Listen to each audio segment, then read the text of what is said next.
Hello everybody, in this lecture we will learn about the concrete technology. This is the first lecture of the concrete technology. इसी तरीके से continue series होगी और playlist होगी, उसके अंदर आप जाके पूरी की पूरी कंक्रीट टेक्नोलॉजी देख सकते हो। तो सबसे पहले स्टार्ट करते हैं कि what is the meaning of the concrete. सबसे पहले आपको ये समझना होगा कि कंक्रीट क्या है। देखो, मैं बिल्कुल ज़ीरो से मैं ये अज्यूम करके चल रहा हूँ, you don't know anything about the concrete. एक तरीके से आपको कुछ भी नहीं आता, उस तरीके से मैं अज्यूम करके आपको ये समझाने की कोशिश करूँगा। अगर मैं कंक्रीट की बात करूँ तो क्या होता है कंक्रीट। देखो, कंक्रीट का ना बेसिकली मतलब होता है कि मैं चार चीज़ों को एक साथ मिला दूँ। सीधी सी बात है, चार चीज़ों को अगर मैं एक साथ मिला दूँ, क्या क्या, सीमेंट मिला दूँ मैं, ठीक है, सीमेंट के साथ साथ आपका फाइन एग्रीगेट मिला दूँ जिसको बजरी बोलते हो आप, है ना, या फिर कई जगह उसको बदरपुर सॉइल भी बोलते हैं, तो अलग अलग नाम है फाइन एग्रीगेट। प्लस में कोर्स एग्रीगेट, कोर्स एग्रीगेट मिला दूँ तो सीमेंट, उससे थोड़ा सा मोटे पार्टिकल वाला फाइन एग्रीगेट और काफ़ी मोटे पार्टिकल वाला आपका कोर्स एग्रीगेट, ये तीनों चीज़ें मिला दूँ। अब ये तीनों चीज़ें तो सूखी तो लगाई जा नहीं सकती, तो प्लस में वाटर इनके साथ में ऐड कर दूँ, तो ये चारों चीज़ें जब एक साथ मिला दी जाती है तो आपकी कंक्रीट बन के निकल के आती है। क्लियर होगी बात। तो कंक्रीट एक ऐसा कंपोजिट है, मैन मेड कंपोजिट है, आर्टिफिशियल कंपोजिट मटेरियल है जो कि वाइडली यूज़ होता है बिल्डिंग मटेरियल में, ठीक है, और बहुत बड़े पैमाने पे आजकल इसका यूज़ होने लग रहा है। तो concrete is what, concrete is nothing but the mixture of the cement fine and course and water. इनको अगर एक साथ मिला दिया जाए तो आपका कंक्रीट बनता है। बिल्कुल लेमैन लैंग्वेज में, मैं एकदम साधारण लैंग्वेज में मैं बताऊं तो कंक्रीट का मतलब तो यही होता है मोटा मोटा। आगे इसके अंदर अब डिटेल में चलते हैं। It consist the rationally chosen mixture of binding material. हम बाइंडिंग मटेरियल का मतलब क्या समझेंगे यहाँ पे, सीधा सीधा सीमेंट से समझेंगे। सीमेंट यूज़ करते हैं, सच एज लाइम, लाइम भी यूज़ कर लेते हैं बाइंडिंग मटेरियल में, सीमेंट भी यूज़ कर देते हैं। Well graded fine and the coarse aggregate, और हम यहाँ पे कोर्स भी और फाइन एग्रीगेट भी यूज़ करते हैं। As already I told you, and पानी भी यूज़ करते हैं एंड एड मिक्सचर भी यूज़ करते हैं। आपने बोलोगे कि चलो ठीक है, आपने हमें सीमेंट, लाइम, कोर्स और वाटर तक तो बता दिया था, लेकिन what is the admixture यार, ये एड मिक्सचर क्या होता है।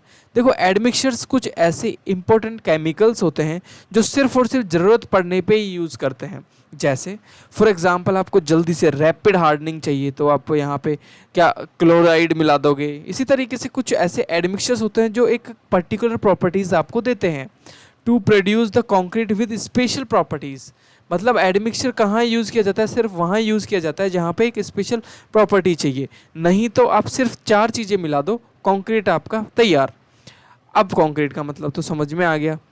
इन concrete mix of cement, water form a paste और द मैट्रिक्स। मतलब अगर मैं आपसे बोलूँ कि ये आपका कोई भी एक जगह है, यहाँ पे आपने कोर्स एग्रीगेट डाले हुए हैं, कोर्स एग्रीगेट मतलब मोटे मोटे एग्रीगेट्स डाले हुए हैं। अब इन मोटे मोटे एग्रीगेट्स के बीच में क्या प्रेजेंट होगा, ये आपका वॉइड भी तो प्रेजेंट होगा। इस वॉइड को कैसे फिल करोगे, how we can fill this void, इस वॉइड को कैसे फिल करोगे। तो इस वॉइड को फिल करने के लिए हम एक चीज़ यूज़ करते हैं जिसका नाम होता है वाटर प्लस में सीमेंट। क्लियर हो गई बात। अगर पानी और सीमेंट को मिला के एक मैट्रिक्स या फिर पेस्ट बना दिया जाए तो उस पेस्ट या फिर उस मैट्रिक्स को हम फिल करने के लिए काम ले लेते हैं किसमें, वो आपके कंक्रीट्स के बीच में, जिनको हम क्या बोलते हैं, वॉइड्स बोलते हैं। तो आप बोल सकते हो, इन शॉर्ट आप बोल सकते हो, in a concrete mix cement and water, जो आप सीमेंट मिला रहे हो और उसके साथ में जो आपने पानी मिलाया है, उन दोनों का काम क्या होता है, उन दोनों का सिर्फ एक काम होता है कि एक मैट्रिक्स या एक पेस्ट की फॉर्म में आपको चीज़ें निकाल के दे दे, जो कि पेस्ट या मैट्रिक्स किस में फिल हो जाए, उन कॉन्क्रीट्स के बीच में, प्रेजेंट वॉइड्स के बीच में आपका ये मैट्रिक्स या पेस्ट फिल हो जाए। I hope you got the point, what is the meaning of concrete and किस तरीके से सीमेंट और वाटर यहाँ पे काम लिए जाते हैं। Let's move further. अगर मैं आपसे बोलूँ कि जो पेस्ट बनता है या जो मैट्रिक्स बनती है, ये पूरे का पूरा आपका क्या था, जिसमें कोर्स भी था, फाइन एग्रीगेट भी था और पानी और सीमेंट था। तो जो पानी और सीमेंट जो पेस्ट बनाता है वो पूरे वॉल्यूम का 22 से लेकर 34 34% तक ही पूरा का पूरा वॉल्यूम घेरता है। तो जब हम चार चीज़ों को एक साथ मिलाते हैं, पानी को, सीमेंट को, फाइन एग्रीगेट को, कोर्स एग्रीगेट को, तो जो सीमेंट और वाटर होता है वो सिर्फ एक मैट्रिक्स या पेस्ट बनाता है, और वो पेस्ट कितना परसेंटेज आपका घेरता है वॉल्यूम का, सिर्फ 22 से लेके 22 से लेके 34% तक ही वो पूरी की पूरी जगह को घेरता है। तो इतनी बात आपको याद रखनी है अबाउट द पेस्ट और the cement and water mixture. Clear होगी बात? लेट्स मूव फर्दर, आगे चलते हैं। एक नाम होता है जिसको बोलते हैं ग्रीन कंक्रीट। आपके दिमाग में आना चाहिए कि what is the meaning of the green concrete. देखो, ग्रीन कंक्रीट का मतलब कुछ नहीं होता। मैंने एक कंक्रीट लिया, फ्रेश, एकदम फ्रेश कंक्रीट को बिल्कुल नया नया जो कंक्रीट निकाल के लाया मैंने बना के, उसको हम नाम से जानते हैं, उसका नाम होता है ग्रीन कंक्रीट। क्लियर हुई? Whereas after setting and hardening it is known as the hardened concrete। मतलब जमने के बाद में, सूखने के बाद में जो कंक्रीट बन के आएगा उसको हम किस नाम से जानेंगे? उसको हम जानेंगे हार्डेंड कंक्रीट के नाम से। तो कई बार क्वेश्चन आता है कि what is the meaning of the green concrete. Green concrete का सीधा सीधा मतलब होता है जब आप किसी चीज़ को नया नया बनाते हो तो उस कंडीशन में उसको ग्रीन कंक्रीट बोलते हैं। The molded concrete mix after sufficient curing become the hard like stone due to chemical action between the water and the binding material। क्या होता है जब हम कंक्रीट बना देते हैं, जब हमने कंक्रीट बना दिया तो धीरे धीरे हम उसके ऊपर क्या करते हैं? क्योरिंग करते हैं। अब क्योरिंग क्या होता है? पानी डालना, उसको गीला करते रहना। तो क्योरिंग करने से आपका जो ब्लॉक बनाया आपने कंक्रीट का वो कैसा हो जाएगा? हार्ड हो जाएगा, लाइक स्टोन। क्लियर होगी बात?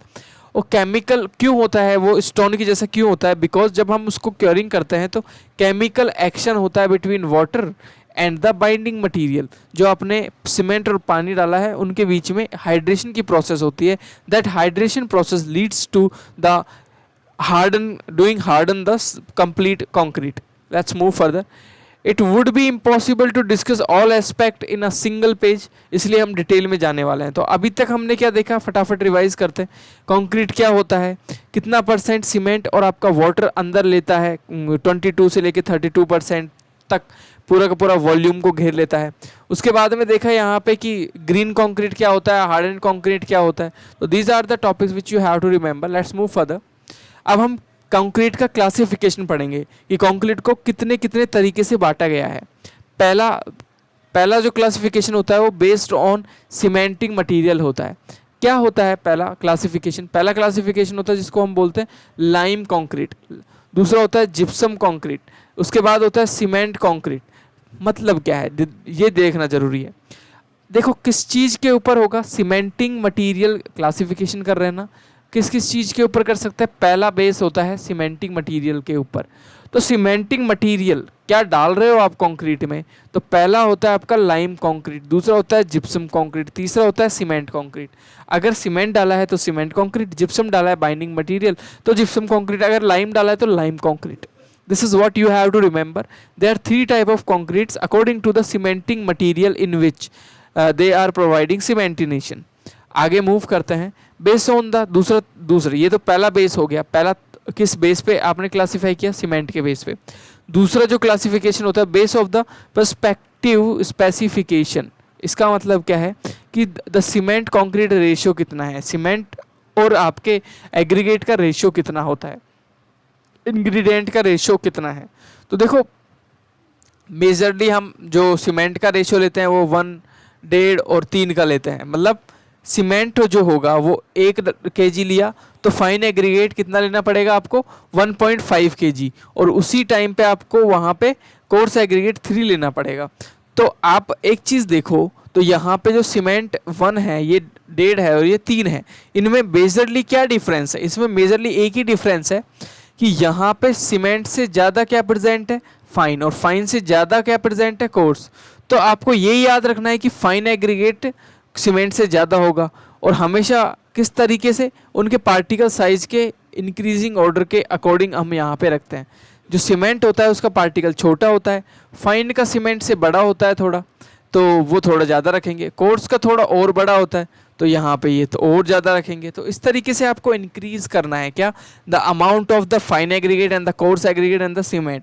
तो रेशियो जो होता है वो कुछ इस तरीके से होता है 1:1.5:3। I hope you got the point. अब आप बोलोगे हमेशा ये रखना है, नहीं, हमेशा ये नहीं रखना है। ये सिर्फ किसके लिए है, जब आपको M20, M मतलब होता है मिक्स, किसका मिक्स, कंक्रीट का मिक्स, 20 का मतलब होता है क्या, कॉम्प्रेसिव स्ट्रेंथ। जब आपको 20 मेगा पास्कल की कॉम्प्रेसिव स्ट्रेंथ वाला मिक्स बनाना है, तभी आपको इस रेशियो के अंदर आपको क्या रखना है, आपको पूरा का पूरा मटेरियल लेना है, cement, concrete and fine aggregate, coarse aggregate etcetera. तो ये चीज़ें आपको याद रखनी है। Let's move further. देखिए, मैंने अभी बताया आपको कि दो तरीके के मिक्स होते हैं। पहला होता है according to the presence of cement, fine aggregate and coarse aggregate. दो तरीके के मिक्स होते हैं। पहला होता है आपका नॉमिनल मिक्स, क्लासिफिकेशन में ही पढ़ रहे हैं हम ये, नॉमिनल मिक्स। अब इसका मतलब क्या है भाई नॉमिनल मिक्स का। और दूसरा होता है आपका डिज़ाइन मिक्स, डिज़ाइन मिक्स। अब आपके दिमाग में ये आना चाहिए कि नॉमिनल मिक्स में और डिज़ाइन मिक्स में फ़र्क क्या है। जो नॉमिनल मिक्स होता है उसका यही होता है एक, कि जो आप ऑलरेडी कोड में लिखा हुआ है उसका यूज़ करके आप कंक्रीट तैयार करो। और डिज़ाइन मिक्स का मतलब होता है कि जो कंक्रीट आप तैयार करोगे वो एज़ पर रिक्वायरमेंट के हिसाब से आप डिज़ाइन मिक्स तैयार करोगे। तो नॉमिनल मिक्स का को डिटेल में देखने वाले हैं। फॉर एग्जांपल, अगर मैं आपसे बोलूँ कि आरसीसी का जहाँ पे वर्क करेंगे ना हम, आरसीसी का जहाँ पे भी आप वर्क करोगे, रेनफोर्स कंक्रीट सीमेंट कंक्रीट, जहाँ पे भी वर्क करोगे वहाँ पे जो कंक्रीट होना चाहिए वो M20 से कम नहीं होना चाहिए। अगर मैं आपसे ये बोलूँ कि M20 से कम नहीं होना चाहिए जहाँ पे आरसीसी का वर्क आप करने जा रहे हो, तो इसका मतलब क्या है, M का मतलब है मिक्स, किस चीज़ का मिक्स, कंक्रीट का मिक्स। 20 का मतलब है 20 मेगा पास्कल से कम इसकी कंप्रेसिव स्ट्रेंथ नहीं होनी चाहिए। तो ये क्या है, एक तरीके से नॉमिनल मिक्स होता है। कितने सारे नॉमिनल मिक्स होते हैं, बहुत सारे नॉमिनल मिक्स होते हैं। अब देखो यहाँ पे जो IS 456 होता है ना, वो रेस्टिकेट करता है it is use only M20 grade, किसके लिए, फॉर आरसीसी वर्क। अब अगर कोई आपसे बोले कि मुझे आरसीसी वर्क करना है तो मैं कितने कंप्रेसिव स्ट्रेंथ वाला मैं यहाँ पे सीमेंट कंक्रीट लूँ, तो आप बोलोगे आरसीसी वर्क के लिए आपको M20 लेना पड़ेगा। That is it, you have to understand. अब यहाँ पे कुछ नॉमिनल मिक्स हैं जिनके रेशियोज हैं, उनकी कंप्रेसिव स्ट्रेंथ है। इस कंप्रेसिव स्ट्रेंथ को कैरेक्टरिस्टिक स्ट्रेंथ भी बोलते हैं। तो सबसे पहले आपके पास में यहाँ पे M10 है, M15 है। अब M10 और M15 और M20 और M25 ये सब लिखे हुए हैं कोड के अंदर कि आप इतना M20 लोगे तो आपको इतना यहाँ पे क्या मिलेगा, रेशियो लेना पड़ेगा और इतना कंप्रेसिव स्ट्रेंथ मिलेगा। तो इसी चीज़ को नॉमिनल बोलते हैं। क्या बोलते हैं, नॉमिनल, कि ऑलरेडी चीज़ें लिखी हुई हो। तो क्या क्या लिखी हुई है नॉमिनल को देख लेते हैं। और डिज़ाइन मिक्स होता है as per design, as per requirement हम चीज़ों को डिज़ाइन करते हैं। तो ग्रेड ऑफ कंक्रीट में पहला ग्रेड है आपका M10। कितना है, M10। M10 का मतलब है जो आपकी कैरेक्टरिस्टिक स्ट्रेंथ आएगी इस कंक्रीट के मिक्स से, वो आएगी 10 मेगा पास्कल या 10 न्यूटन पर mm²। इसका जो मिक्स प्रोपोर्शन होता है वो क्या होता है, देखो 1:3:6 में। अब आप बोलोगे कि 1 क्या है, सीमेंट है कि ये फाइन है कि कोर्स एग्रीगेट है, तो मैं आपको बता दूं 1:3:6 जो होता है उसमें हमेशा पहले वाले कंडीशन पे सीमेंट आता है, दूसरे वाले रेशियो में पहले पे सीमेंट आता है, फिर फाइन एग्रीगेट आता है, फिर उसके बाद में कोर्स एग्रीगेट आता है। तो ये चीज़ आपको हमेशा याद रखनी है कि सीमेंट, फाइन एग्रीगेट और कोर्स एग्रीगेट ये हमेशा इसी तरीके से लिखे जाते हैं। आप बोल सकते हो कि ये एक नोमेनक्लेचर है। नोमेनक्लेचर का मतलब होता है कि हमेशा आप जब रेशियो लिखोगे M20 का, M50 का, M15 का, वो इसी तरीके से लिखोगे। ये जो 1 है वो सीमेंट है, ये जो है फाइन एग्रीगेट है। मतलब पार्टिकल्स के बढ़ते हुए साइज के अकॉर्डिंग आपको यहाँ पे रेशियोज लिखने हैं।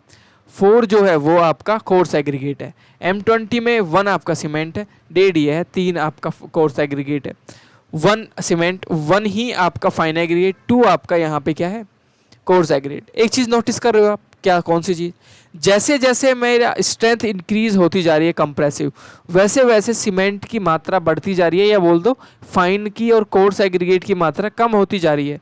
तो अगर आपको स्ट्रेंथ बढ़ानी है तो strength is directly proportional to amount of cement, amount of cement. Cement के अमाउंट को बढ़ाओगे तो स्ट्रेंथ भी ऑटोमेटिकली क्या होगी, इंक्रीज होगी। I hope this is the clear. Okay, M10 का मतलब होता है कि एक ऐसा मिक्स जो आपको 10 मेगा पास्कल या 10 कंप्रेसिव स्ट्रेंथ दे। M20 का मतलब होता है कि वो आपको 20 मेगा पास्कल या 20 न्यूटन पर mm स्क्वायर की स्ट्रेंथ दे। 25 का मतलब है कि 25 स्ट्रेंथ दे। These are the nominal values which you have to remember. Let's move further, आगे चलते हैं। देखो क्या होता है डिज़ाइन मिक्स और मैंने नॉमिनल मिक्स में आपको फ़र्क समझाया था। डिज़ाइन मिक्स में एक ही फ़र्क होता है भैया कि यहाँ पे आप अपने हिसाब से चीज़ों को डिज़ाइन करते हो एज पर रिक्वायरमेंट। नॉमिनल का मतलब होता है कि चीज़ें ऑलरेडी आपको पता होती हैं।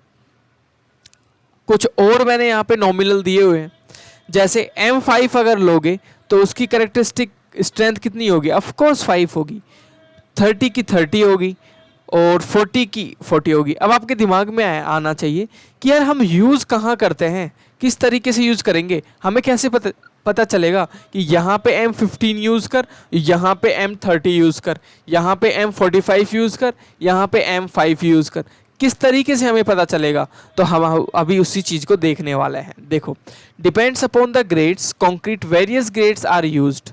मिनिमम ग्रेड जो यूज़ करोगे ना आप वो होने चाहिए M20। RCC में इससे नीचे, RCC पता ना रेनफोर्स कंक्रीट सीमेंट जो होता है उसमें इससे नीचे यूज़ नहीं करते हैं, M20 से नीचे। उससे ऊपर कितना भी कर लो। अब 3 तरीके की कंक्रीट होती हैं अकॉर्डिंग टू RCC। 3 तरीके की कंक्रीट होती है। पहली ordinary concrete, standard concrete, high strength concrete. अगर मैं आपको एक एक के बारे में समझाऊं तो उनका क्या डिफरेंस होगा, देखो ध्यान से। ऑर्डिनरी कंक्रीट आपकी 10 मेगा पास्कल से लेकर 20 मेगा पास्कल तक स्ट्रेंथ देती है। स्टैंडर्ड कंक्रीट 25 से लेकर 55 तक स्ट्रेंथ देती है। हाई स्ट्रेंथ कंक्रीट 60 से लेकर 80 तक स्ट्रेंथ देती है। तो as per requirement we will use the values from this table only. अब यहाँ पे ध्यान से देखने पे आपको पता चलेगा कि जो एक्सपोजर कंडीशन होती है वो उसके हिसाब से भी हम चीज़ों को बदलते हैं। देखो, बिल्डिंग की एक्सपोजर कंडीशन अगर माइल्ड है, माइल्ड का मतलब है बहुत कम एक्सपोजर है, तो कंक्रीट का सरफेस जो है वो प्रोटेक्टेड है रेन से, है ना, केस यही होगा। मॉडरेटेड अगर एक्सपोजर कंडीशन है इसका मतलब है concrete surface is exposed to the rain, बिल्कुल खुला पड़ा है। सीवियर कंडीशन का मतलब क्या है कि जो आपका एक्सपोजर कंडीशन है वो सीवियर रेन से अटैच्ड है।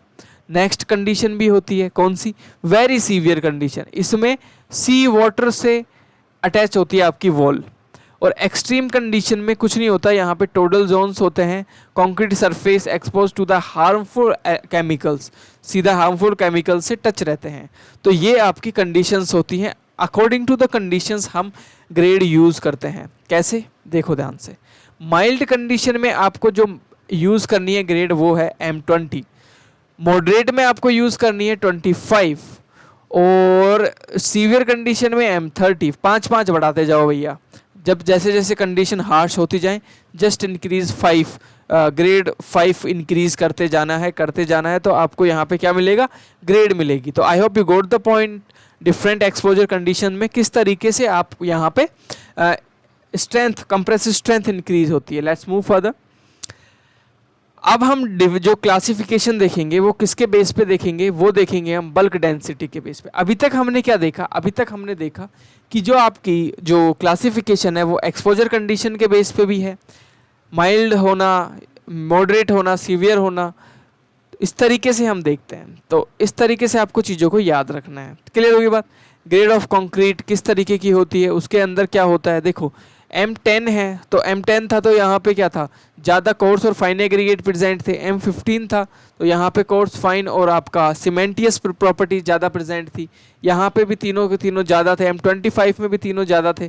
तो आप अगर कोर्स एग्रीगेट और फाइन एग्रीगेट को इंक्रीज कर देते हो तो स्ट्रेंथ कम हो जाती है। You have to remember this. Let's move further. तो ये आपको याद रखना है। माइल्ड कंडीशन में बोल सकते हो, माइल्ड कंडीशन में भी आपको जो ग्रेड यूज़ करनी है वो M20 यूज़ करनी है। मॉडरेट कंडीशन में आपको M25 यूज़ करनी है और M30 यूज़ करनी है आपको यहाँ पे सीवियर कंडीशन में। वेरी सीवियर कंडीशन में you have to use M35, and extreme condition में you have to use M40. तो these are the values of the grade of concrete which you should use in according to the mild, moderate, severe and very severe and extreme condition. और आपको ये तो पता ही है कि mild क्या होता है, मॉडरेट क्या होता है, सीवियर क्या होता है. अब हम इसका क्लासिफिकेशन करेंगे बल्क डेंसिटी के ऊपर. देखो डेंसिटी का मतलब क्या होता है. डेंसिटी का मतलब होता है वेट पर यूनिट वॉल्यूम. एक यूनिट वॉल्यूम में कितना वेट या फिर मास पर यूनिट वॉल्यूम, एक यूनिट वॉल्यूम में कितना मास प्रेजेंट है. देखो पहला तरीके का जो होता है जो कंक्रीट, उसको बोलते हैं सुपर हैवी कंक्रीट. इसमें क्या होता है, जो आपका जो डेंसिटी होगी वो 2500, कितना 2500 kg, 2500 kg पर मीटर क्यूब के फॉर्म में प्रेजेंट होगी. You have to remember this. इसको बोलते हैं सुपर हैवी. क्या बोलते हैं इसको?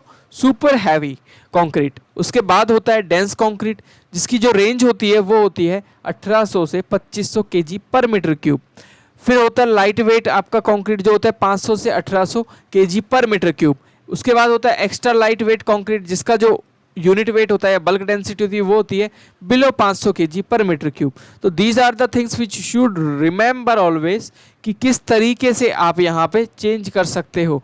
तो जो सुपर हैवी कंक्रीट होता है उसकी जो बल्क डेंसिटी होती है वो होती है ओवर 2500 kg पर मीटर क्यूब. डेंस की होती है 1800 से 2500 kg पर मीटर क्यूब. लाइट वेट की होती है 500 से 1800. एक्स्ट्रा लाइट की होती है 500 kg पर metre cube. These are the values which you should remember always. Next होता है कि हम क्लासिफिकेशन अब कैसे करेंगे, किसके बेस पे करेंगे क्लासिफिकेशन. नेक्स्ट क्लासिफिकेशन होगा based on the place of casting, कि कहाँ पे आप कास्ट कर रहे हो, कहाँ बना रहे हो, कहाँ उसको रख रहे हो. तो देखिए when concrete is made place in the position at site, अगर साइट पे ही आप कंक्रीट बना रहे हो तो उसको बोलते हैं इन सितु कंक्रीट. और अगर साइट से हटके अगर आप बना रहे हो, पहले फैक्ट्री में बना के फिर साइट पे ला रहे हो, तो ऐसे कंक्रीट को बोलते हैं प्री कास्ट कंक्रीट. तो this is what you have to remember, what is the difference between the in situ concrete and the precast concrete. In situ concrete is nothing but when you prepare the concrete at the site. If you prepare the concrete in the factory is known as the precast concrete. Next move करते हैं. अब हम production की बात करते हैं. Classification हो गया खत्म. क्लियर होगी बात. प्रोडक्शन का मतलब किस तरीके से हम कंक्रीट को प्रोड्यूस करते हैं. अब यार प्रोड्यूस करने का सीधा सीधा मतलब वो है कि a good quality concrete is essential homogeneous mixture. जैसा मैंने आपको पहले भी बताया था कि जब आप प्रोड्यूस करोगे या बनाओगे कंक्रीट को, तो उसमें एक खास बात होनी चाहिए, होमोजीनियस मिक्सचर होना चाहिए जो कंक्रीट बन के आएगा. अब इस होमोजीनियस मिक्सचर का मतलब क्या है. होमोजीनियस का मतलब होता है कंप्लीटली चीज़ें मिली हुई होनी चाहिए. ऐसा नहीं, सेग्रीगेट नहीं होना चाहिए, अलग अलग नहीं होना चाहिए कि कंक्रीट बड़ा पत्थर इधर पड़ा हुआ है, सीमेंट इधर पड़ी हुई है, पानी इधर पड़ा हुआ है, ऐसे नहीं, एक साथ होना चाहिए. Everything should be together. और this type of mixture is known as the homogeneous mixture. Clear होगी बात. अब देखो यहाँ पे होमोजेनियस होना चाहिए. Each of the four constituent has the specific function. आपको ये तो मैंने पहले ही बताया कि हर एक चीज का, चारों की चारों चीज होती है ना. आई ऑलरेडी टोल्ड यू कि चार चीजों से मिलके कंक्रीट बनता है, चार चीजों से मिलके कंक्रीट बनता है, और चारों का अपना अपना फंक्शन होता है मेरे भाई, अपना अपना फंक्शन होता है. तो क्या क्या फंक्शन होता है देख लेते हैं. पहला होता है कोर्स एग्रीगेट का फंक्शन. तो कोर्स एग्रीगेट का फंक्शन होता है कि ये एक तरीके से ना फिलर के रूप में काम करता है. फिलर मतलब जो जगह होती है उसको काफ़ी अच्छे से भर देता है ये. तो coarse aggregate act as a filler. ठीक है, काफ़ी बड़ी बड़ी एक बल्कनेस आपको देता है. Fine aggregates fill up the void between the paste and the coarse aggregate. जो पेस्ट है और जो कोर्स एग्रीगेट है उनके बीच के वॉइड को भरने के लिए हम फाइन एग्रीगेट यूज करते हैं. The cement in the conjunction with water acts as a binder. जो सीमेंट हम यूज करते हैं वो एक बाइंडर की तरह यूज होता है. क्लियर हो गई बात. नेक्स्ट होता है, ये आपकी बातें याद रखनी है.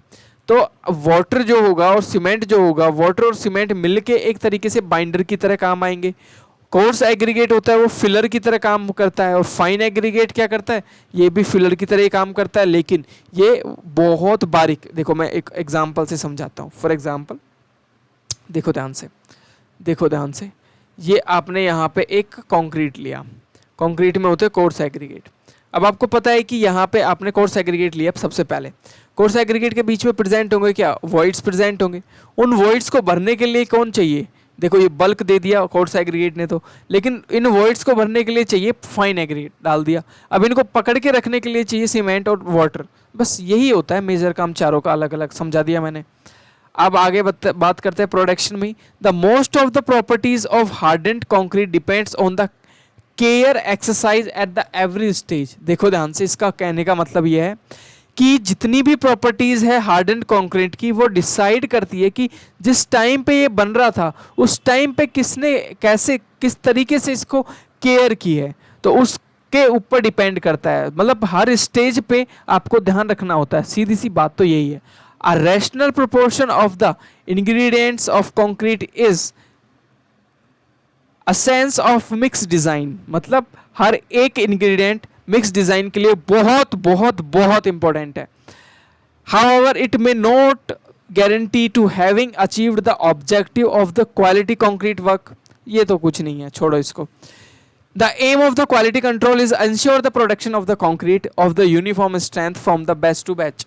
मतलब आपकी जो स्ट्रेंथ होनी चाहिए वो यूनिफॉर्म तभी आएगी जब सारे के सारे इंग्रेडिएंट इक्वली इंपॉर्टेंट होंगे, इक्वली आपके क्या होंगे, उसकी इक्वली इंग्रेडिएंट उसके अंदर इक्वल पड़े होंगे। बस सीधी बात तो यही है।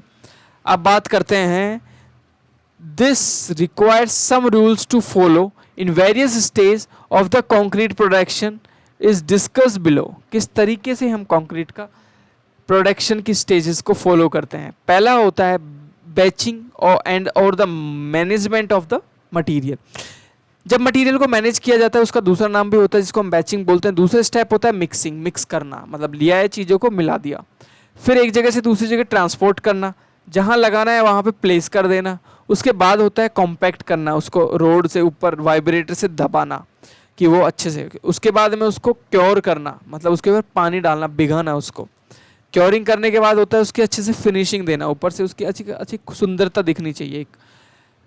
अब ये तो हो गई सारी की सारी, ये आप बोल सकते हो ये सारे प्रोसेस हैं जिसकी वजह से एक कंक्रीट क्या हो पाता है, प्रोड्यूस हो पाता है।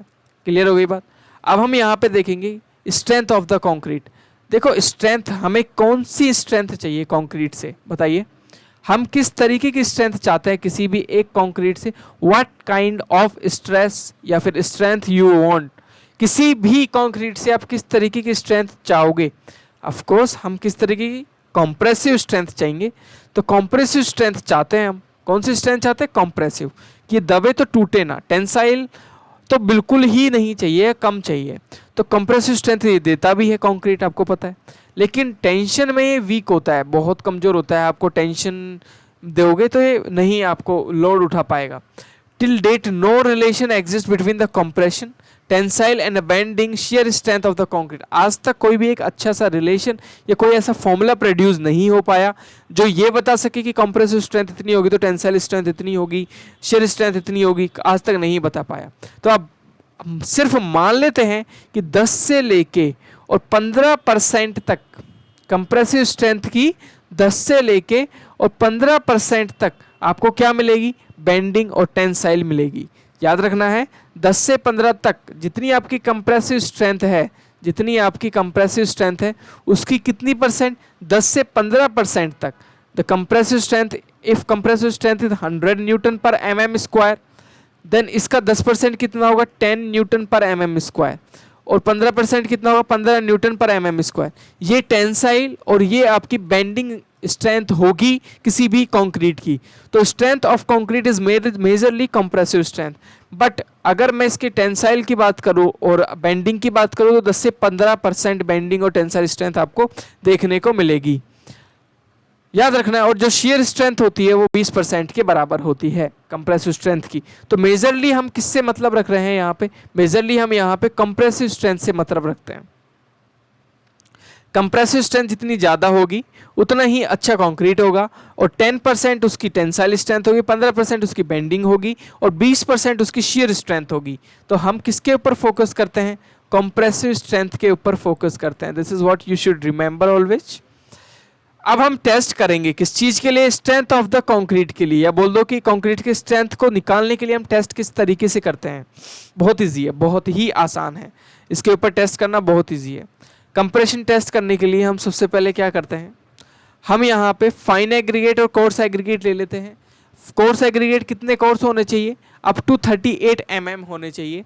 उसको क्या करते हैं हम यहाँ पे 27 डिग्री प्लस माइनस पे रखते हैं और उसके बाद उसको क्या करते हैं कम्यूनिसिंग टेस्ट मतलब पूरा का पूरा इसको लेके रखते हैं रूम टेम्परेचर पे। उसके बाद में उसको हम वेट करते हैं और उनका रेशियो निकालते हैं कि कितने वेट में आपने रेशियो में लिया है। First the cement and sand are mix thoroughly till the uniform colour is achieved. हम जो सैंड ली है और जो सीमेंट ली है उन दोनों को मिलाते हैं। कब तक मिलाते हैं, जब तक जो कलर है वो यूनिफॉर्म ना आ जाए। क्लियर होगी बात। The coarse aggregate are then added and the mixture till these are distribute uniformly throughout the mix. जो कोर्स एग्रीगेट आपने लिया है the coarse aggregate are then added, फिर उसके बाद में जो पेस्ट बन जाता है जो सीमेंट और सैंड का उसमें कोर्स एग्रीगेट मिलाते हैं और उसमें पानी मिला के जब तक मिलाते हैं जब तक आपको एक यूनिफॉर्म पेस्ट नहीं मिल जाता, यूनिफॉर्म कंक्रीट नहीं मिल जाता। अब हम टेस्ट करने के लिए जा रहे हैं। टेस्ट करने के लिए आपने यहाँ पे क्या करना है, एक क्यूब बनाना है। दो तरीके से टेस्ट होता है, कंप्रेसिव टेस्ट जो होता है वो दो तरीके का होता है। पहला इंडिया के अंदर फॉलो किया जाता है, इसके अंदर एक क्यूब लेते हैं और क्यूब की जो लेंथ ब्रेथ और हाइट होती है वो 150 इंटू 150 इंटू 150 होती है। अमेरिका के अंदर उसी टेस्ट को परफॉर्म करते हैं, उसके अंदर हम सिलेंडर लेते हैं और सिलेंडर की जो हाइट होती है वो 300 mm होती है और जो डाया होती है सिलेंडर की वो होती है आपकी 150 mm। तो आपको ये बातें याद रखनी है, 150 mm dia should be 150 mm, the height should be 300 mm। और जो क्यूब बनाएंगे, जो मैंने बताया कि क्यूब के अंदर भी ये टेस्ट परफॉर्म किया जाता है, जो क्यूब बनेगा उसकी जो लेंथ और उसकी जो ब्रेथ और जो उसकी हाइट होनी चाहिए वो होनी चाहिए 150 into 150 into 150। I hope clear my point, सब कुछ समझ में आ गया होगा। ओके इसके बाद क्या करता है, each layer of mix so placed tempered with bar 16 mm इन डाया 600 लॉन्ग 35 टाइम वाइब्रेटर। इसको एक एक करके जमाते हैं धीरे धीरे और वाइब्रेटर से इसको कॉम्पैक्ट करते रहते हैं। जमा दिया, जमाने के बाद में इसको 27 डिग्री मतलब रूम टेम्परेचर पे ही आपको उस क्यूब को, जो क्यूब बनाया था आपने 150 इंटू 150 इंटू 150 का, उसको रूम टेम्परेचर पे ही रखना है और 90% ह्यूमिडिटी आपको देनी है। इसके चारों तरफ एक पानी का, बोल सकते हो पानी का जैसा माहौल रखना है या फिर एक बोरे का जो टुकड़ा होता है वो उसके ऊपर रख दो जिससे ये क्या रहे, गीला रहे, थोड़ा थोड़ा इसके अंदर ह्यूमस बनी रहे। 24 घंटे के लिए रखना है। रखने के बाद में यहाँ पे अब इसका क्या करेंगे, हम टेस्ट करेंगे। 3 स्पेसिमेन लेने हैं और 3 स्पेसिमेन अलग अलग दिन आपको यहाँ पे टेस्ट करने हैं। एक स्पेसिमेन 27 दिन, एक स्पेसिमेन 21 दिन, एक स्पेसिमेन 28 दिन पे टेस्ट किया जाएगा। अब क्या किया जाएगा, पहले 7 दिन वाले को टेस्ट करेंगे, फिर 28 दिन वाले को टेस्ट करेंगे। अब यहाँ पे लाएंगे 7 दिन के बाद में एक को और यहाँ पे रख देंगे UTM यूनिवर्सल टेस्टिंग मशीन में। और यूनिवर्सल टेस्टिंग मशीन का काम होता है फोर्स लगाना। वो आएगी एक प्लेट यहाँ पे और इस पूरे के पूरे स्पेसिमेन पे क्या लगाएगी, फोर्स लगाएगी। जो स्पेसिमेन पे फोर्स लगना चाहिए वो होना चाहिए 14 न्यूटन पर mm² पर मिनट वाला फोर्स लगना चाहिए। वो इतना फोर्स 14 न्यूटन पर mm² पर मिनट के हिसाब से फोर्स लगाएगी। याद रखना, ये वैल्यू याद रखनी कि कंप्रेसिव टेस्ट में कितने हिसाब से लोड लगाना है। तो 14 न्यूटन पर mm² पर मिनट के हिसाब से आपको यहाँ पे लोड अप्लाई करना है ऑन द स्पेसिमेन। इसके बाद में आपको यहाँ पे अलग अलग वैल्यूज़ मिलेंगी। एक बार करना है 7 दिन वाले के साथ, एक बार करना है 21 डेज वाले के साथ, एक बार करना है 7 डेज, 21 डेज, 28 डेज। इस तरीके से अलग अलग स्पेसिमेन को अलग अलग टाइम इंटरवल के बाद में आपको टेस्ट करना है। तो the average of the 3 values, 3 values निकलेंगी, एक इसकी और एक इसकी।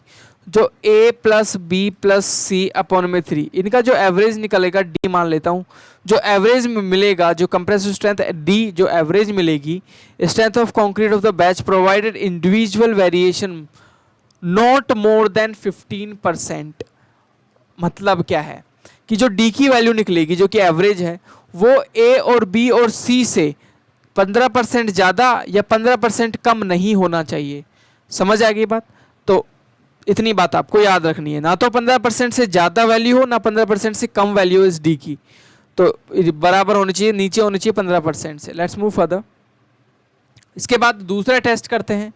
जिसको हम बोलते हैं फ्लेक्सुरल टेस्ट। ये बेसिकली आप बोल सकते हो ये एक तरीके से बेंडिंग टेंसाइल टेस्ट की तरह बोल सकते हो। बेंडिंग स्ट्रेंथ को मेजर करने के लिए किया जाता है। कैसे करते हैं भाई इस टेस्ट को? नाम से ही पता चला, फ्लेक्सर ढूंढने के लिए जा रहे हैं हम। This is an indirect test for assessing the tensile strength of the concrete. Basically हम बेंडिंग स्ट्रेंथ ही देखते हैं और ये इनडायरेक्ट टेस्ट है बेंडिंग स्ट्रेंथ को देखने का या टेंसाइल स्ट्रेंथ को देखने का। The test consist in determining the tensile strength at the failure और the modulus of rupture. The ingredient of concrete are mixed as per the explain in compressive strength test. बिल्कुल वैसे ही मिलाना है जैसे compressive strength में बनाया था। यहाँ पे बनाना पड़ेगा आपको एक सिलेंडर। क्या बनाना पड़ेगा? सिलेंडर। अब चाहो तो सिलेंडर बना दो, नहीं तो फ्लेक्सुरल के अंदर एक चीज़ बनती है जिसका नाम होता है क्यूबॉइड। मतलब यहाँ पे जो LBH होती है वो होती है 150 इंटू 700। जो लेंथ होगी वो 700 होगी। 700 mm आपको लेंथ रखनी है उस स्पेसिमेन की। उसके बाद कॉम्पैक्ट करने के बाद में ये बना दी और जो वेट होगा जो इसको कॉम्पैक्ट करेगा उस बार का वेट 2 kg होगा। 400 mm लॉन्ग होगा वो बार विद रिमेनिंग एक स्क्वायर जो इसको जमाएगा, उसका जो एंड होगा वो स्क्वायर शेप में होगा इस तरीके से। ठीक है, अब क्या करना है भैया? Next, the specimen to be tested is placed in a test machine. Okay, उसको फिर हम टेस्ट मशीन में रखेंगे जिस स्पेसिमेन को जो आपने एक क्यूबॉइड बनाया उस क्यूबॉइड को हम रखेंगे। The specimen to be tested is placed in testing machine on 238 mm dia roller with CC distance, जो सेंटर से सेंटर की डिस्टेंस है वो 600 mm होनी चाहिए। मतलब आपको क्या करना है, जो आपने ये स्पेसिमेन बनाया, जो आपने सैंपल बनाया, स्पेसिमेन का मतलब सैंपल, उसको 2 ऐसे रोलर लेना है। एक ऐसे रोलर ले लिया, दूसरा ऐसे रोलर ले लिया। इसका सेंटर कुछ अलग होगा, इसका सेंटर कुछ अलग होगा। इसको जो आपने रोलर लिया है इसकी जो लेंथ है वो 700 mm है। इसको कहाँ रखना है? इन रोलर्स के ऊपर रखना है। कहाँ रखना है? इन रोलर्स के ऊपर रखना है। रख दिया रोलर के ऊपर। इसको रोलर के ऊपर रखने के बाद में क्या करना है? व्हाट वी शुड डू, आपको पता होना चाहिए कि रोलर की जो डाया होती है वो कितनी होती है। तो रोलर की जो कंप्लीट डाया होती है वो बताइए यहाँ पे 38। यही एग्जाम में पूछ लिया जाता है कि कितनी डाया का रोलर होता है जब फ्लेक्सुरल टेस्ट करते हैं। और सेंटर से सेंटर की डिस्टेंस बहुत इंपॉर्टेंट है, वो होनी चाहिए कितनी? 600 mm। बस उसके बाद क्या करना है? The load is applied through 2 similar rollers mounted at the 3rd point और स्पेस जो होगा वो होगा 200 mm। मतलब सेम रोलर को ऊपर रखो, लेकिन इस बार जो रोलर्स के बीच में जो स्पेस आएगा वो सेंटर टू सेंटर के बीच में जो स्पेस आएगा वो आएगा 200 mm। कितना आएगा? 200 mm। तो ये चीज़ें आपको याद रखनी है कि 38 mm क्या होगा? डाया होगा। 200 mm ऊपर रखे हुए रोलर्स के बीच की डिस्टेंस होगी, नीचे रखे हुए रोलर्स के बीच की डिस्टेंस आप बोल सकते हो 600 mm होगी। अब हम यहाँ पे एक फोर्स लगाने वाली मशीन लाएंगे और यहाँ पे इसको रखेंगे यूनिवर्सल टेस्टिंग मशीन में और वो फोर्स लगाएगी यहाँ पे। इस तरीके से फोर्स लगाएगी वो, इस तरीके से फोर्स लगेगा। अब लगेगा फोर्स, ये इस तरीके से आपने ज़मीन पे रखा ही हुआ है रोलर। अब यहाँ पे लगेगा force. What next? The specimen are stored in water at the temperature of room temperature पे इसको पानी में रखते हैं। इस स्पेसिमेन को पानी में रखेंगे। वाटर फॉर 42 दिन के लिए पानी में रखना है। Before testing are the tested in wet conditions. Test करने से पहले इसको वेट कंडीशन में टेस्ट किया जाता है। 48 घंटे तक पानी में रखना है, निकालना है, फिर टेस्ट करना है। और जो लोड लगाएंगे वो लगेगा 0.7 न्यूटन पर mm² पर मिनट। देखो कंप्रेशन में कितना लग रहा था? 14 न्यूटन पर mm² पर मिनट लग रहा था। और यहाँ पे जब फ्लेक्सुरल टेस्टिंग करते हैं तो वहाँ पे जो लोड लगता है वो 0.7 न्यूटन पर mm² पर मिनट लगता है। कब तक? जब तक स्पेसिमेन फेल ना हो जाए, टूट ना जाए। फिर उसको नोट कर लेंगे भैया। बस वही आपका यहाँ पे देखो दो तरीके के टेस्ट तो मैंने बता ही दिए। पहला बता दिया कंप्रेसिव टेस्ट, ये बता दिया मैंने बेंडिंग टेस्ट, जिसको फ्लेक्सुलर टेस्ट भी बोलते हैं। क्लियर हो गई बात। अब हम चेक देखेंगे स्प्लिट टेंसाइल स्ट्रेंथ, इसका दूसरा नाम भी होता है, इसको ब्राजीलियन टेस्ट भी बोलते हैं। किस नाम से बोलते हैं? ब्राजीलियन टेस्ट बोलते हैं। इसमें भी हम टेंसाइल स्ट्रेंथ ही टेस्ट कर रहे होंगे, ठीक है। क्या होता क्या है इसमें? कुछ नहीं होता है, ये सबसे पहले ब्राज़ील में हुआ होगा, इसलिए इसको ब्राज़ीलियन स्प्लिट टेस्ट बोलते हैं। मैं सीधा आपको एक्सपेरिमेंट पे ले चलता हूँ, सारी बातों को छोड़ दो। आपको यहाँ पे एक क्या बनाना है, एक सेम कंक्रीट का एक सिलेंडर बनाना है, जैसा कि हमें अमेरिका के अंदर उसमें कंप्रेशन में मिलता था, जिसकी जो डाया होती है वो 150 होती है और जो हाइट होती है वो 300 होती है में। इसको ले जाना है, इसको ले जाके यहाँ पे एक मशीन होती है, split tensile strength testing machine, इस तरीके से इस पर रख देनी है। रख दिया। रखने के बाद यहाँ पे दो प्लेट्स होती हैं, एक प्लेट ये होती है और एक प्लेट होती है ये, और ये होता है आपका क्या? सिलेंडर। मैं ऊपर से दिखा रहा हूँ। ये दोनों प्लेटें क्या करती हैं? सिलेंडर को दबाती हैं, बहुत तेज़ दबाती हैं। तो सिलेंडर का कुछ ना कुछ तो डाया होता ही होगा। क्लियर हो गई बात? कुछ ना कुछ डाया तो प्रेजेंट होता ही होगा। अब आपको मैं बताऊं कि जब ये दबाएगी तो यहाँ तक लगेगा कंप्रेसिव स्ट्रेंथ, यहाँ पे लगेगा कंप्रेशन, इतने पार्ट तक क्या लगेगा? सिर्फ कंप्रेशन लगेगा, और यहाँ पे भी इतने पार्ट तक कंप्रेशन लगेगा। लेकिन जो पार्ट ये है, कौन सा पार्ट? हाँ, दिस पार्ट, इस पार्ट में, इतने पार्ट में क्या लगेगा? टेंसाइल लगेगा। क्या लगेगा? टेंशन लगेगा। तो इस पार्ट को क्या बोलते हैं? इन दोनों को मिला के बोल सकते हो आप, इन दोनों पार्ट को, इसको, इतने को और इतने को मिला के क्या बोल सकते हो? इन दोनों को मिला के बोल सकते हो D/6, ठीक है। और बीच वाला पार्ट जिस पे टेंशन लगेगा उसको बोल सकते हो 5D/6। I hope it's totally understood कि देखो, जब हम किसी चीज़ को प्रेस करते हैं, दबाते हैं, तो उसके कुछ हिस्से तक, कितने हिस्से तक?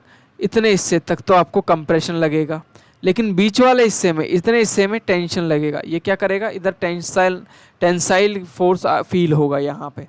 तो कितने हिस्से में? 5D/6 हिस्से में आप बोल सकते हो कि टेंशन फील होता है जब हम ब्राज़ीलियन या स्प्लिट टेंसाइल टेस्ट करते हैं। कंक्रीट ही है इसमें भी। अब यहाँ पे अगर आपको क्या करना है, टेंसाइल कितना टेंशन लगा इसको निकालना है, इस हिस्से में कितना टेंशन लगा उसको निकालना है, तो उसके लिए force is equal to 2P/πLD, ये फॉर्मूला होता है। L का मतलब क्या होता है? लेंथ। किसकी लेंथ? ये लेंथ ऑफ द सैंपल। और D मतलब dia of the sample. P मतलब जितना आपने प्रेशर लगाया यहाँ पे, जितना प्रेशर लगाया। अगर कंप्रेसिव स्ट्रेंथ निकालनी है जो कि आपकी D/6 में लगी थी, तो वहाँ पे FC लिख देता हूँ, -6P डिवाइडेड बाय πLD। तो ये कंप्रेसिव स्ट्रेंथ निकालने का फॉर्मूला है, ये टेंसाइल स्ट्रेंथ निकालने का फॉर्मूला है। तो टेंशन कहाँ लगेगी? 5D/6 पार्ट में लगेगी, बीच वाले पार्ट में। ये निकल के बाहर निकलने की कोशिश करेगा ना यार, इस तरीके से यहाँ से। तो ये पार्ट कितना होगा? ये पार्ट होगा आपका 6D/5, और ये पार्ट क्या होगा आपका? और ये दोनों मिला के क्या होंगे? ये दोनों मिला के होंगे आपके D/5। तो this is what you have to understand. Factors कौन कौन से हैं जो कि किसी भी स्ट्रेंथ ऑफ द कंक्रीट को इन्फ्लुएंस कर सकते हैं, कम कर सकते हैं, ज़्यादा कर सकते हैं? कौन कौन से फैक्टर्स हैं? तो देखते हैं कि स्ट्रेंथ को कम करने वाले या ज़्यादा करने वाले फैक्टर्स को हम डिटेल में जाके अभी देखने वाले हैं। तो सबसे पहला जो फैक्टर होता है वो होता है कि साइज ऑफ टेस्टिंग स्पेसिमेन। मैंने आपको बताया कि साइज ऑफ द स्पेसिमेन भी स्ट्रेंथ को ज़्यादा और कम करने में हेल्प करता है, या उसको ज़्यादा और कम कर सकता है। It is generally agreed that the cylinder strength concrete is good estimate. देखो क्या बोलना चाह रहा है कि जो मैं स्टार्टिंग में बता रहा था कि जो सिलेंडर होता है उससे भी कंप्रेसिव स्ट्रेंथ निकालते हैं, और आपका एक क्या होता है? क्यूब होता है, उससे भी आप क्या निकालते हो? कंप्रेसिव स्ट्रेंथ निकालते हो। अगर मैं आपसे बोलूं कि दोनों में से किसका कंप्रेसिव स्ट्रेंथ की वैल्यू ज़्यादा एग्जैक्ट वैल्यूज देंगी, तो ऑफ कोर्स आपके सिलेंडर की वैल्यू ज़्यादा एग्जैक्ट वैल्यू देंगी। समझ में आ गई बात? ओके। तो कितना है ना, कितना। A cube of concrete expected to have the strength 15% greater than the cylindrical specimen. इसका मतलब ये है कि जो एग्जैक्ट वैल्यू देगा वो तो आपका कौन देगा, सिलेंडर देगा, लेकिन मान लो 100 मेगा पास्कल पे ये ब्रेक हो रहा है सेम कंडीशंस में, तो क्यूब जो होगा वो 115 मेगा पास्कल पे ब्रेक होगा। I hope you got the point कि 15% ज़्यादा एक्सपेक्ट करते हैं हम आपके क्यूब से, तो जो सही ये कभी ये ज़्यादा स्ट्रेंथ दे देता है, ठीक है, और ये जो होता है वो एकदम एग्जैक्ट सही स्ट्रेंथ देता है। तो ये कितना ज़्यादा दे देता है, ये 15% स्ट्रेंथ ज़्यादा दे देता है जितनी रिजल्टेंट एग्जैक्ट होनी चाहिए उससे।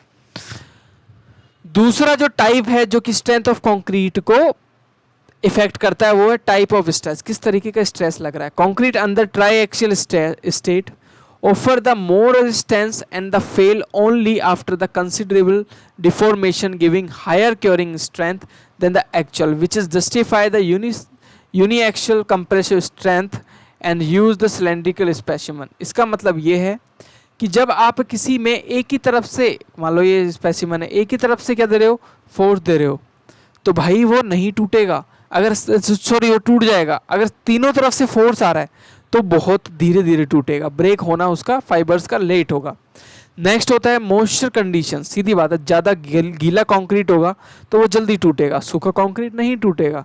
कितना होगा, देखो ड्राई सैंपल जो होता है वो 1.2 गुना ज़्यादा आपको स्ट्रेंथ देगा सैचुरेटेड या गीले कंक्रीट के। Got it. नेक्स्ट होता है, नेक्स्ट जो आप बोल सकते हो फैक्टर होता है वो होता है एयर ओके वॉइड्स। सीधी बात है, जितने ज़्यादा एयर वॉइड्स आपके किस में प्रेजेंट होंगे, कंक्रीट में। ये आपका कंक्रीट है, इसके अंदर छोटे छोटे एयर वॉइड्स हैं, इसके ऊपर मैं क्या लगाता हूँ, लोड लगाता हूँ, क्या लगाता हूँ, लोड लगाता हूँ, तो ये जल्दी टूटेगा ना, ऑफ कोर्स। तो जितने ज़्यादा more void less strength, less void more strength, सीधी बात है। तो ये आपको याद रखनी है। नेक्स्ट जो फैक्टर होता है वो होता है रेट ऑफ लोडिंग। एक तो मैं यहाँ पे कोई आपने कंक्रीट लिया और मैं सडनली लोड लगा देता हूँ यहाँ पे लाके, तो ये अचानक से तो टूट जाएगा, लेकिन मैं धीरे धीरे ग्रेजुअल लोडिंग लगाता हूँ तो ये इतना जल्दी आपको टूटता हुआ नहीं दिखेगा। अब किस एज की सीमेंट यूज़ कर रहे हो, अब आपको पता है कि किसी भी आपने सीमेंट में पढ़ा होगा, नहीं पढ़ा तो लिस्ट में जाके देख सकते हो। सीमेंट की जो एज होती है वो होती है 90 डे आफ्टर मैन्युफैक्चर, बनने के 90 दिन के बाद आपको यूज़ कर लेनी है सीमेंट, नहीं तो उसके ऊपर प्रेजेंट जो बोल सकते हो कि जो वाटरप्रूफ लेयर होती है जिसको फॉलिक एसिड ओलिक एसिड बोलते हैं वो टूट जाती है, टूटने के बाद में वो अच्छे से यूज़ नहीं हो पाती है। तो जो आपकी सीमेंट होनी चाहिए वो अच्छी होनी चाहिए, पुरानी सीमेंट होगी वो बेकार होगी। क्लियर होगी बात। अब यहाँ पे जो स्ट्रेंथ की गेन करने का किसी भी कंक्रीट की स्ट्रेंथ का गेन करने का परसेंटेज है वो कुछ इस तरीके से, एक दिन के अंदर अंदर कंक्रीट जहाँ पे लगाई, मान लो आपने यहाँ पे कंक्रीट डाली और एक दिन वेट किया, तो जितनी इसकी रियल एक्चुअल स्ट्रेंथ वो गेन करेगी उसका 16% एक दिन में कर लेगी, 3 दिन के अंदर 40% करेगी और 28 दिन के अंदर 99% गेन कर लेगी। मतलब जैसे जैसे पुरानी होती जाएगी कंक्रीट तो रेट ऑफ गेनिंग उसकी क्या होती जाएगी, कम होती जाएगी। देखो 14 दिन और 28 दिन के बीच में सिर्फ 9% का ही डिफरेंस है, और यहाँ पे 2 दिन के अंदर अंदर कितने डिफरेंस आ गया, मोर देन 15% यहाँ पे डिफरेंस आपको देखने को मिल रहा है। तो जैसे जैसे पुरानी ओल्ड होती जाएगी कंक्रीट तो रेट ऑफ गेनिंग स्ट्रेंथ कम होती जाएगी, ये आपको याद रखना है। तो कोई भी पूछे कि 100% कितने दिन में होगा, तो 28 डेज में ही आपका 100% हो जाता है स्ट्रेंथ, 28 डेज के अंदर 100% स्ट्रेंथ हो जाता है।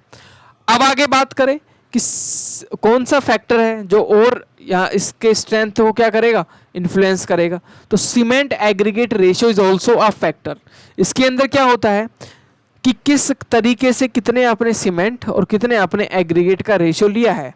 अगर ज़्यादा एग्रीगेट डाल दिए तो सीमेंट कम हो गई तो स्ट्रेंथ कम हो जाएगी, सीमेंट बहुत ज़्यादा डाल दिए एग्रीगेट कम डाल दिए तो भी आपकी वो स्ट्रेंथ कम हो जाएगी और अनइकोनॉमिकल हो जाएगा पेस्ट। वाटर सीमेंट रेशियो, इसका तो पूरा का पूरा एक लेक्चर ही है। अगर मैं छोटी मोटी बात करना चाहूँ वाटर और सीमेंट रेशियो की, तो आप हमेशा जो वाटर सीमेंट का रेशियो होता है बेस्ट क्वालिटी निकालने के लिए 0.4 से लेके 0.60 तक आप या फिर 40 से लेके 0.60 तक आपको क्या लेना पड़ता है, वाटर सीमेंट का रेशियो लेना पड़ता है। वाटर सीमेंट रेशियो का मतलब होता है 0.40, वाटर सीमेंट रेशियो का मतलब है कि 40 डिवाइडेड बाय 10। क्लियर हो गई। यहाँ पे आप 100 भी लिख सकते हो, इस तरीके से काट दिया आपने। इसको काटोगे तो 2 2 जा 4, 2 5 जा, मतलब पानी अगर 2 लीटर ले रहे हो तो सीमेंट 5 लीटर या 5 किलो लेनी पड़ेगी। इसको बोलते हैं water cement ratio. Best concrete के लिए आपका जो वाटर सीमेंट रेशियो होता है वो 0.4 से लेके 0.6 के बीच में होता है। This is what you have to remember. Let's move further. Type and the size of the aggregate, किस तरीके का टाइप और किस तरीके के साइज ऑफ एग्रीगेट होने चाहिए। देखो, अगर आपने ज़्यादा ही सर्कुलर ले लिए तो उनकी वर्केबिलिटी तो अच्छी होगी लेकिन उनकी पकड़ अच्छी नहीं होगी। ज़्यादा ही फ्लैकी ले लिए तो पकड़ तो अच्छी होगी लेकिन वर्केबिलिटी अच्छी नहीं होगी। तो ये सब चीज़ें। Degree of compaction, this is also important. Inadequate the compaction leading to air void content 5 to 10%, 5 to 10% result in the loss of strength 30% to 55% respectively. मतलब जो कॉम्पैक्शन होता है वो बहुत ज़रूरी होता है। अगर कॉम्पैक्शन टाइम पे नहीं हुआ तो जो आपकी कंक्रीट होती है वो आपको जितना रिजल्ट देना चाहिए उससे 5 से 10% कम रिजल्ट देती है। मिक्सिंग टाइम, कि कितने टाइम में आप उसको मिक्स करते हो। The strength of concrete increase when the increasing in the time of mixing up to 2 minute beyond which no significant improvement in is observed. मतलब कितने टाइम तक उसको मिलाते हो उस पर भी उसका स्ट्रेंथ मेजर किया जाता है। क्योरिंग मेथड पे भी आप स्ट्रेंथ बोल सकते हो, डिपेंड करता है। ये हम नेक्स्ट क्लास में देखेंगे पूरा डिटेल में क्योरिंग के ऊपर। तो this was the complete chapter. If you have any doubt please let me know in comment section. Thank you everybody.